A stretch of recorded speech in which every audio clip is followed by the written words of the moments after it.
a very unique machine, and it's probably the only one that has resistance in both directions. Its primary focus is the hip flexor, and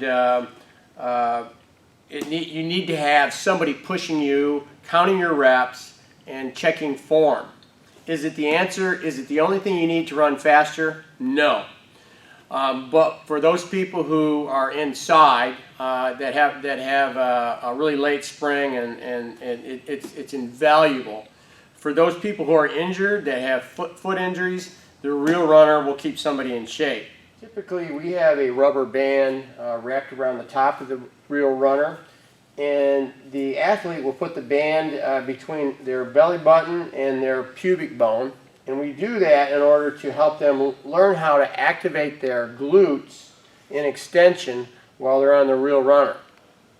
Okay, typically what we look for is a person to be able to bring this up past this bar and with their back in extension. If they can't keep their back in extension, doing it fast, then we work on doing it slow and just work on being able to increase their velocity with their back in extension. If they can't keep their back in extension, even doing it slow, then we recommend an exercise, we call it a one-legged prone iso with one leg in hip flexion, and we're going to show you a picture what that looks like right now. All the way up.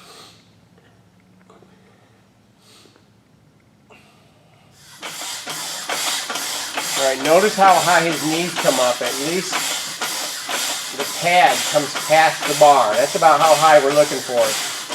We're looking for a straight back or an extension. Okay, when after we get the athlete able to hold position in the Real Runner under velocity, how do we use this to help them get faster? Well, we start counting reps, and every rep is every time the hip comes up past the crossbar, and it might look different.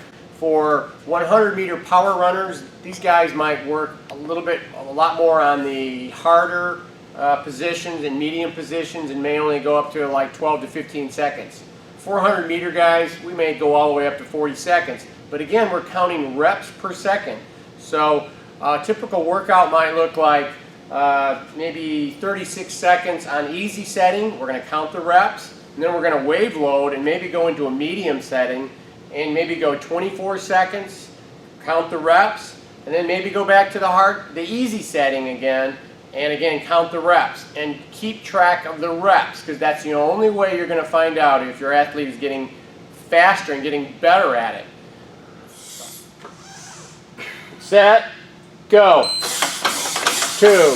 3, 4, 5, 6, 7, 8, 9, 10, 11, 12, 13, 14, 15, 16.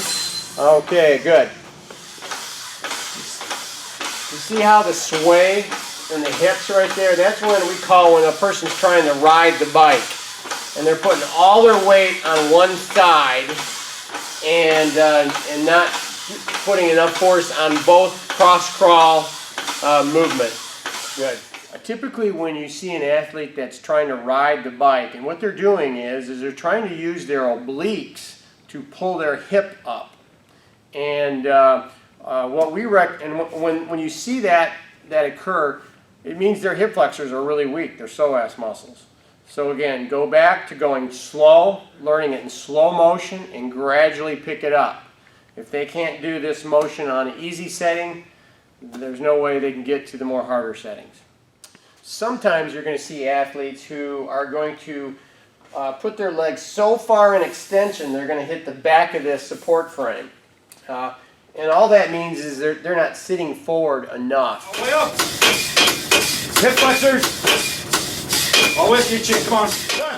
And again, I don't use the Real Runner for leg extension. There's enough exercises out there that allow us to get strong in leg extension.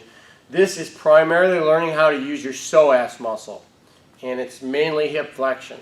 If you can flex your hip high, your opposite hip is going to follow suit through cross crawl. So again, we try to get your hip up high, your back in extension. Somebody asked me if the Real Runner would guarantee to make somebody faster. Well, it depends.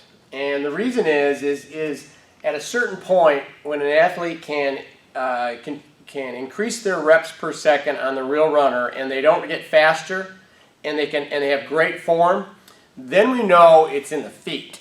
And if the feet aren't strong enough, especially the plantar flexors, then we know that the body is dialing down to the weakest link. So then we recommend that you start working on plantar flexor strength so that all of this hip strength that they've gained in the Real Runner is going to show up on the track. Hopefully you're watching this video because you're getting ready to try out the Real Runner, or perhaps you've already purchased one. I'm going to tell you one thing about the Real Runner right now.